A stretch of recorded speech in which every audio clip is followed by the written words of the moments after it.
Hello ladies, welcome to Homemakers Radio. I hope you get a lot done today. I'm going to read you a verse first and then we'll get started. For the Lord is a sun and a shield. The Lord bestows favor and honor. No good thing does he withhold from those who walk uprightly. Psalm 84 verse 11. And we'll talk about that maybe if I can coordinate it with some of the things I'm going to bring up. But before you go and to do your work, I'd like to show you my teacup. This is one of those Grace tea wares, and I got it from Home Goods. Now, several people have written to say they aren't going out anymore. They're not shopping, so they're going online, typing in the item they want, and they're still able to get things like this and buy it singly. And because the shopping is not as convenient as it has been, and if it causes stress, they decide they're going to order. And I remember growing up, we ordered out of catalogs, and now people are rediscovering the delight of getting something in the mail, getting something delivered to them, and are doing a lot of ordering. And it feels quite luxurious. You know, it feels like you are in a grand home and you're having things brought to you. You don't have to go out and fight the mad crowd and do your shopping. And so some people are discovering it for the first time because they're younger. But this reminds me of the olden days when we used to order from catalogs. Now, the first thing we do in home living and in these videos is, while I'm accompanying you about your work, I try to inform you a little bit and try to talk a little bit about homemaking. But first thing we do is talk about appearance, and this is because you can either uplift yourself or depress yourself by your appearance. Now, I understand if you have little children and you're up very early and just never did get a chance to get dressed because you were up with a child in the early morning, but eventually you'll find that if you can get dressed and you can take care of yourself, that you can uplift yourself, and once you do that, then you feel like you have a focus, so you can give I was just reading the scripture that no good thing will he withhold to those who walk uprightly. If you think of yourself as someone who is giving a gift to your family, why would you withhold being dressed and looking nice for them? Don't withhold any goodness from your family. So that is a good motivation to get dressed and to take care of yourself. And also, don't withhold any good thing from you and your family. If you find something that's good to do, don't restrict yourselves. And if it's good and it is beneficial in some way, just do it. So today I'm going to talk a little bit about the home and what you can do in your home, because I heard from someone who said that it was the beginning of summer and her children were home and they were not going to be able to go to any Bible camp, and they weren't going to be able to go to any kind of summer holiday, no camp, no nothing. So what she did was she created a kind of a camp schedule in her own home and told the children what it would be and printed out the schedule, and they were absolutely delighted. And they had the camp food, and they had activities and crafts and outdoor things in their own home and on their own property. I thought it was a brilliant idea. Ladies could adjust this to their own needs. Let's say if you didn't have children or your children were too young, you could turn your home into a what would you call a place where people go to have conventions and seminars and choose the subject that you want to cover. Maybe you would even have refinement classes in your own home and teach your daughters how to converse and how to make introductions and about how their appearance and how to present themselves. Or you could use it for a speech making camp. You could learn to speak and do book reviews, read something and do a review on it. There are so many things that you could use the home for if you cannot go anywhere for some reason or other. And you can have a holiday at home.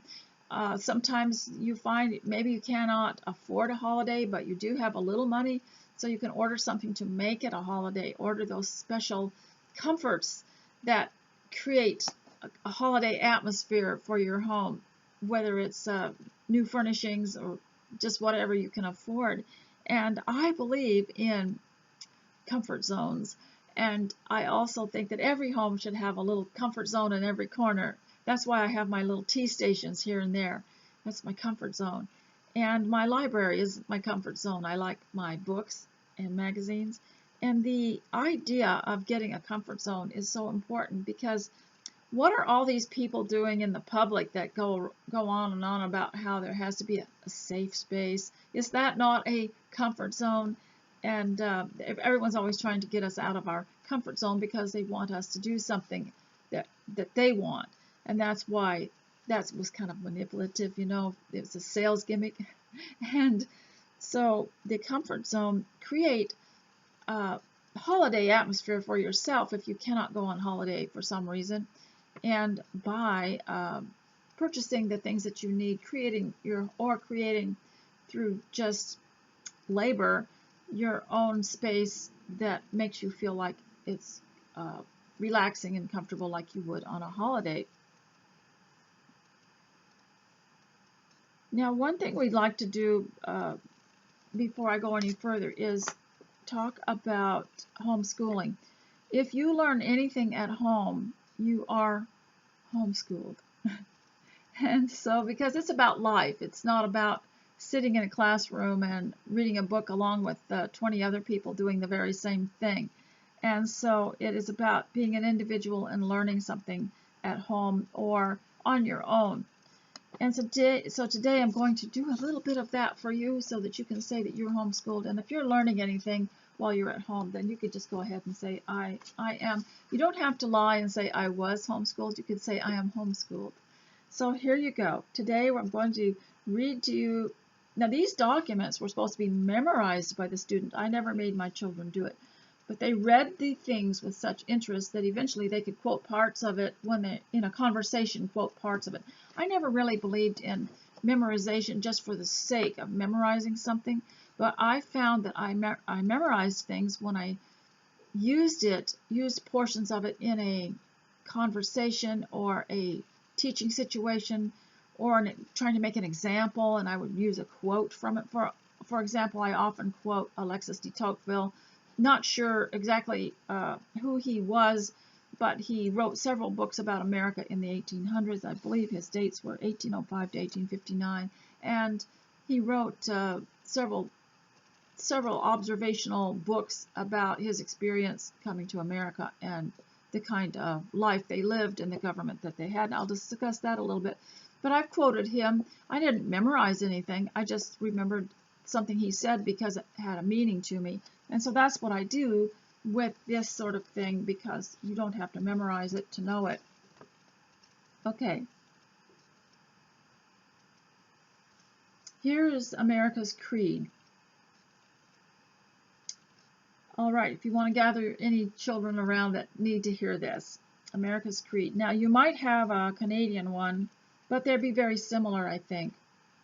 I believe in the United States of America as a government of the people, by the people, for the people, whose just powers are derived from the consent of the governed. A democracy in a republic, a sovereign nation of many sovereign states, a perfect union, one and inseparable, established upon these principles of freedom, equality, justice, and humanity, for which American patriots sacrifice their lives and fortunes. I therefore believe it is my duty to my country to love it, to support its Constitution, to obey its laws, to respect its flag, and to defend it against all enemies. And it was written by William Tyler Page, one of the early founders or patriots of America. And I wanted to just say a few things about it, and that is a nation of many sovereign states.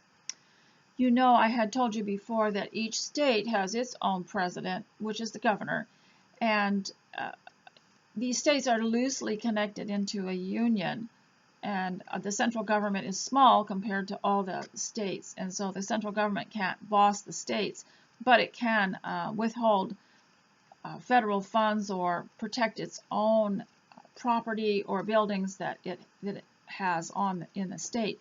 And one of the things that's going on today is that the governors have become Marxist communists who are controlling our states, and they're putting stricter and stricter rules on people, and just like the people in Egypt, where the pharaohs made the Hebrews carry a heavier and heavier load and make bricks and work harder and harder for very little reward, and till it put such a burden on them they cried out to the Lord for relief because it was so bad. Well, this is what is happening now, is the governors, who some of us had never even heard of in the States and we're not too familiar with, our own even, started to act like Marxists and communists and started to put a lot of burden on people, and then the people began to wake up and see who they were.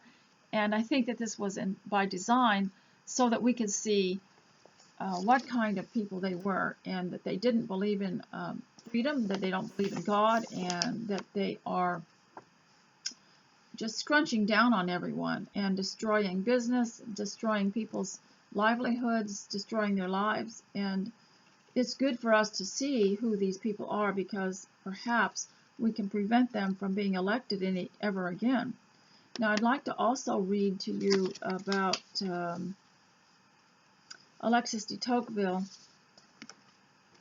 I would like to read more about the Declaration of Independence and the Preamble to the Constitution. I will read the Preamble to the Constitution because a preamble is like an introduction. That's what preamble means. This is the preamble, the introduction. We, the people of the United States, in order to form a more perfect union, establish justice, ensure domestic tranquility, provide for the common defense, promote the general welfare, and secure the blessings of liberty to ourselves and our posterity, to ordain and establish this Constitution of the United States of America. Now, posterity means future generations, I believe, but also it says ensure domestic tranquility. Now, the preamble to the Constitution and the Constitution were established after the Federalist Papers, and the Federalist Papers were just a record of how people were discussing in the government, the temporary government before the United States became the United States. They were discussing how this Constitution would be written and what would the principles be, and they're all recorded in what's called the Federalist Papers, which were the early rules that they established. And one reason for the Federalist Papers is that we can still go back and look at them and find out what the intent of some of the things in the Constitution were, such as, because today we might understand it a little differently, and someone might twist it and make it mean something else. For example, the pursuit of happiness. That has been twisted to mean license to do wrong, or whatever makes you feel good, but it can harm somebody else. But that wasn't what it meant. And if you'll read some of the Federalist Papers or some of the early writings of people as to what this meant, happiness in the olden days meant the pursuit of your own livelihood, or you're educated to be an architect, you want to pursue your own profession, and it does produce happiness, but it has a different meaning than what they think it is today. Today they think it's pleasure, and there's good pleasures and bad pleasures, and so they give it a broader sense than it was originally intended. So I am going to talk about domestic tranquility in this. I'll read this again. Preamble to the Constitution. We, the people of the United States, in order to form a more perfect union, establish justice, ensure domestic tranquility, provide for the common defense, promote the general welfare, and secure the blessings of liberty to ourselves and to our posterity, do ordain and establish the Constitution for the United States of America. I think that is enough on that, but the domestic tranquility is what we are all concerned with today. And so behind that, steps were taken place to ensure domestic tranquility. There were things put in place that a president could use to help domestic tranquility. And there was always the awareness, because it said in the one that I read you about the United States and what it meant to someone, they said that they feel like they're obligated to defend from all enemies. They were constantly aware of foreign enemies that were trying to break this up. And it's like I said before, even in olden times, even in the Old Testament and the New Testament, there was always somebody who wanted to ruin somebody's happiness. There's always someone who is trying to tear down something that has been built up and that is very good.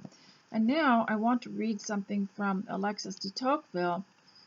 I don't think he quite understood everything about the United States. He was a Frenchman, kind of like a diplomat, and he wrote a book called Democracy in America. Well, America never was a democracy. It's a constitutional republic. A democracy is just a mob rule. It's not. You always hear the left talking about democracy. Well, they love democracy because they can rule over it and they can twist it. But it's a constitutional republic and it's ruled by the law of the Constitution. So knowing that we admire and adore law so much, these types of people will try to twist the scriptures because that's law too. That's our law. If they can get us to believe something else and call it a scripture, they will twist the scriptures. And so you sometimes have false doctrine coming out and people writing books and pretending to be very spiritual. And then you have the Constitution, and the Constitution is very clear on many things, but the left likes to twist it because it is law, and they know they can't manipulate us because we love our law. So they just change the judges, and they change the lawyers, and they change their perception through education of law so that they can ignore the Constitution, and they can sully the Constitution too. They can try to get rid of it. And that is part of the struggle that's going on today. But I want to read to you something that de Tocqueville said. And he was Frenchman from 1805 to 1859. I'm not sure. I have his book, and I did read some of it to you in the earlier videos about how he observed the American woman and how she was such a strength to America, all the things that she did in the home. And I thought it was really interesting how he observed this. And she said she works as though she were a servant, but she lives as though she is a queen. I just thought that, like royalty. I thought that was interesting how he observed how much comfort they had even in their log homes because of the attitude of the Americans that they could make their life, if they worked hard enough, they could make luxury for themselves. And isn't that the truth? So here's what some of his quotes are. The American Republic will endure until one day Congress discovers that it can bribe the public with their own money. Isn't that the truth? They take your taxes and bribe you with them. Liberty cannot be established without morality, nor morality without faith. That could be something you could dwell on and chew on for a long, long time. You could ask an older child, maybe in the teen years, to write something about this. How is this true, or what does this mean? Liberty cannot be established without morality, nor morality without faith. Well, God's people certainly found that out as they were walking through the wilderness to the promised land. Americans, the greatness of America lies not in being more enlightened than any other nation, but rather in her ability to repair her faults. You know, isn't that the way of the home, too? And I've told you before that one of the strengths of the home is not to go around blaming and saying nothing ever changes, but to fix things that you can fix. And if you find something, that's good citizenship, isn't it? When you're in a home and you have a family, and you as the woman, you see something that needs to be cleaned or fixed, you just do it. You don't, walk around looking for someone to blame and trying to extract something out of someone for it. But that's good citizenship. And he says the greatness of America lies not in being more enlightened than any other nation, but rather in her ability to repair her faults. And then he ended one of his books by saying, after he had pointed out all the things that he had noticed, he said, America is a vast conspiracy to make people happy. And I thought about that because the Marxists, the communists, is a vast conspiracy to make, they promote equality, but it's a vast conspiracy to make people equally miserable. And so I just thought that was so profound what he said. And it's true.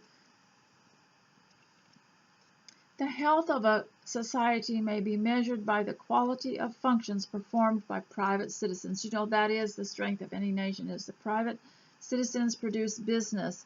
And when you get a despotic government, they wait until that business is very good, very prospering very much, and then they take over. They can never start, a Marxist and a communist can never start anything from scratch themselves. They have to steal it from someone who has worked very hard to live their dream and make it successful. The genius of countries is seen not only by the great number of new words introduced, but even more in the new ideas they express. It's always some new ideas. So that is some positive things that Alexis de Tocqueville said about America.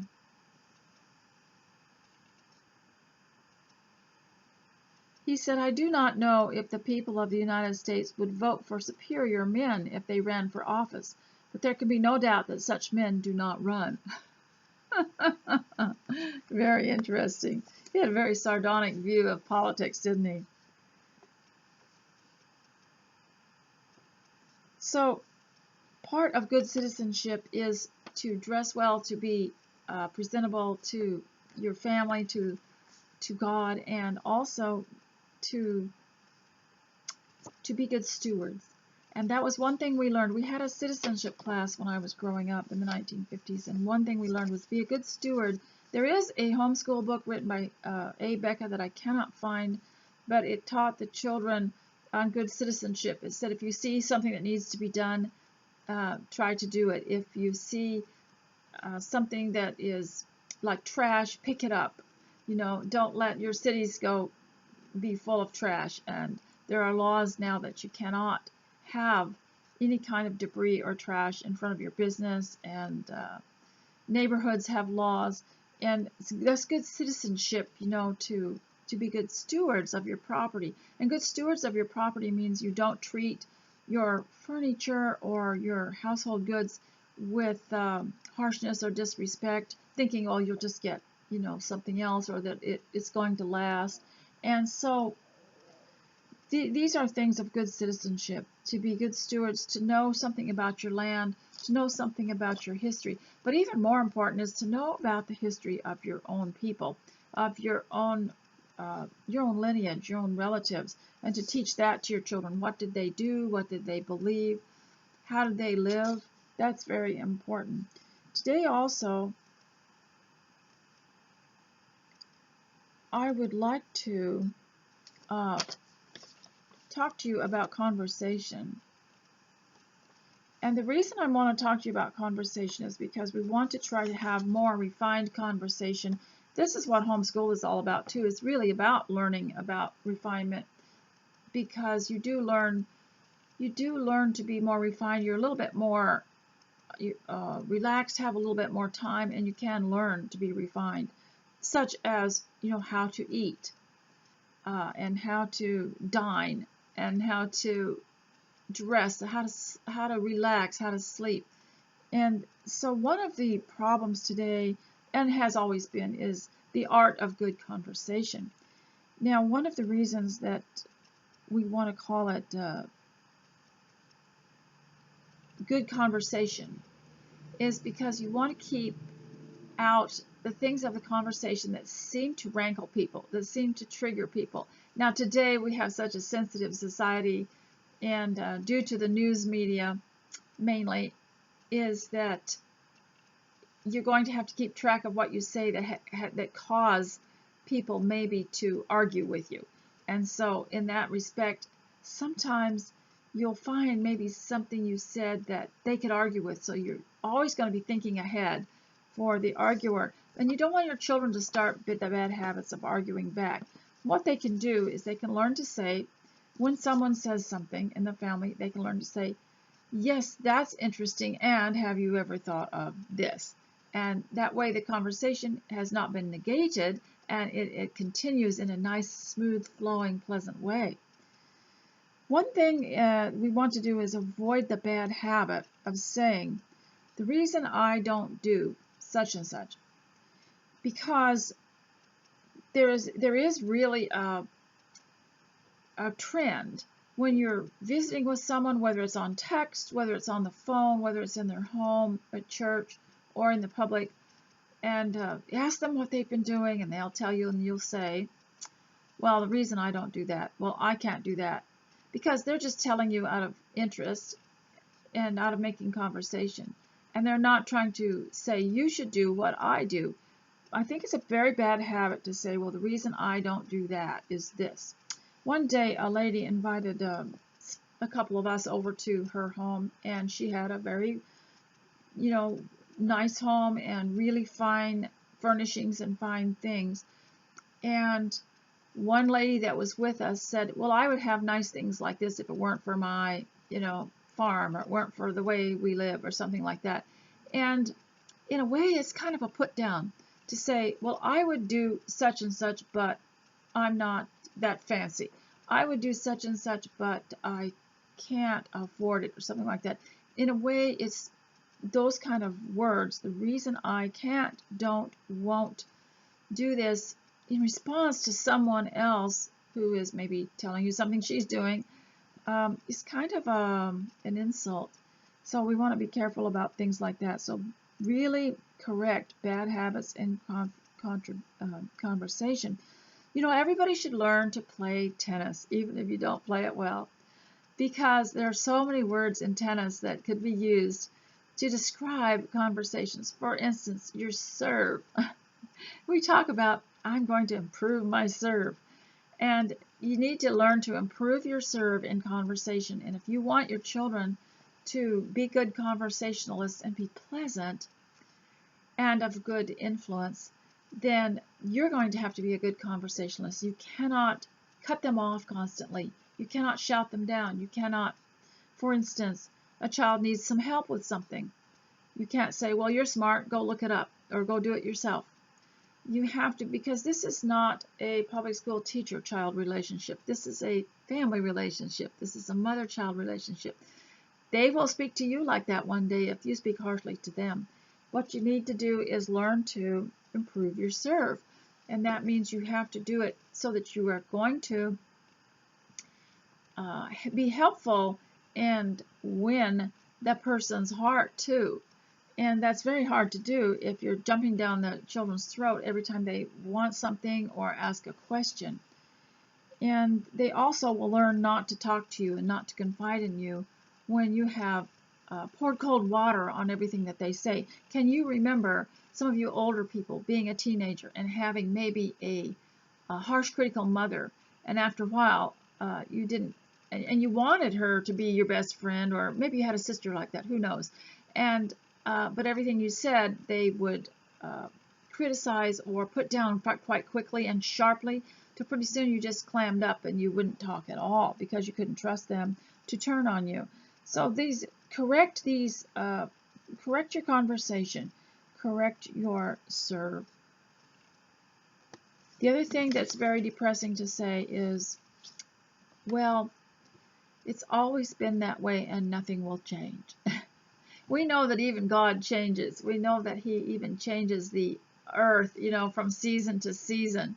And even His law in the beginning gradually was replaced in several instances when He was dealing with different people. For instance, there was the law before the Ten Commandments came. And then there was the law of Moses, and then there was the law of Christ. So, and of course, He gives us new air every day, and there is change. We all change our clothes, don't we? So I don't think it's a good thing to say, when something is really not doing well, say, well, it never will be. Good luck with that, because it depresses especially a young person.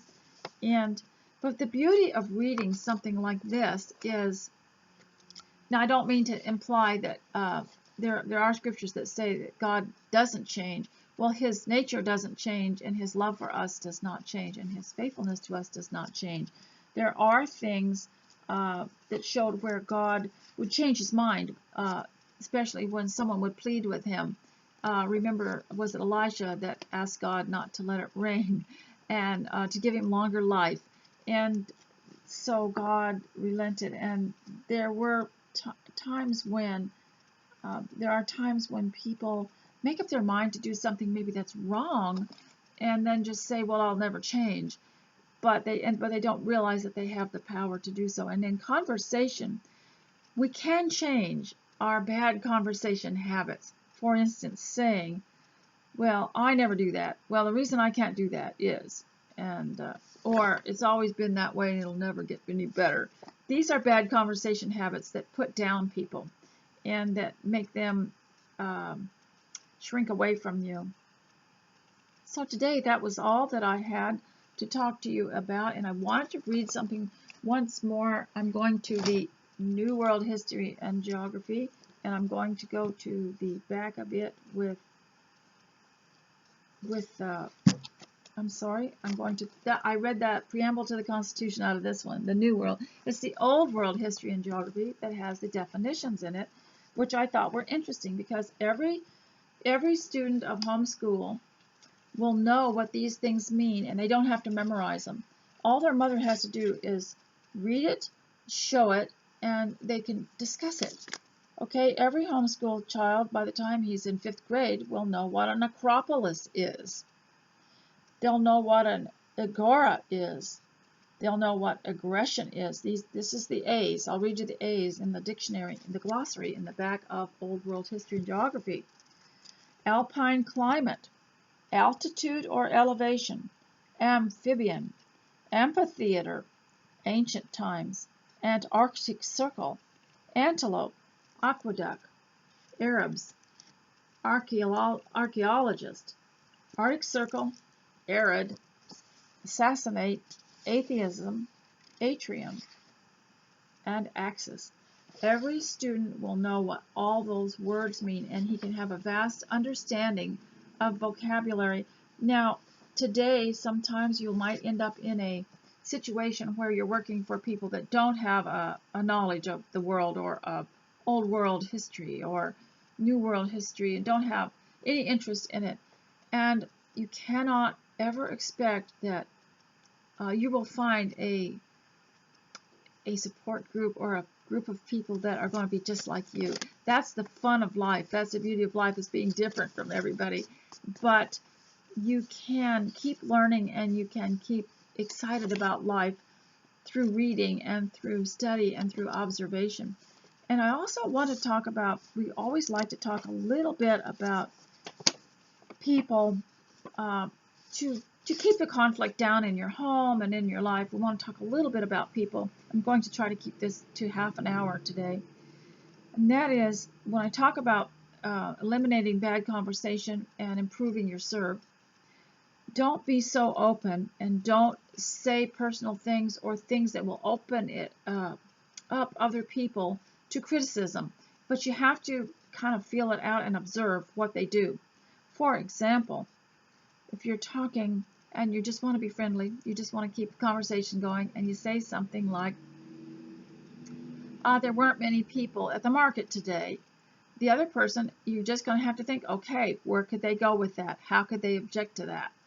And when you start role-playing it in your mind, that they could say, well, it wasn't that way when I was there, you start to realize you're going to have to really trim down the amount of talking that you do that open people up to the ones that aren't really trying to improve their serve, that are just making people miserable with their conversation. And so the best thing to do with these people is to be quiet and to ask them a question and keep it away from you. Try to keep it away from you. And so that is all I have to say today about conversation, and I want to read this one more time to you. For the Lord is a sun and a shield. The Lord bestows favor and honor. No good thing does he withhold from those who walk uprightly. Be sure to give yourself and your family the good things around you and indulge in them, because, you know, life is short. You only get to live it once, and there are good things that God has given us that we can have and enjoy and use while we are in this life. And they also make life worth living. Good things, good reading, good conversation, good activities, good work, and the things that give you some kind of comfort. So find your comfort zone and stay in your comfort zone as much as you can. It's really good for you. So ladies, I hope you have gotten a little bit done, and I'll talk to you later. Bye.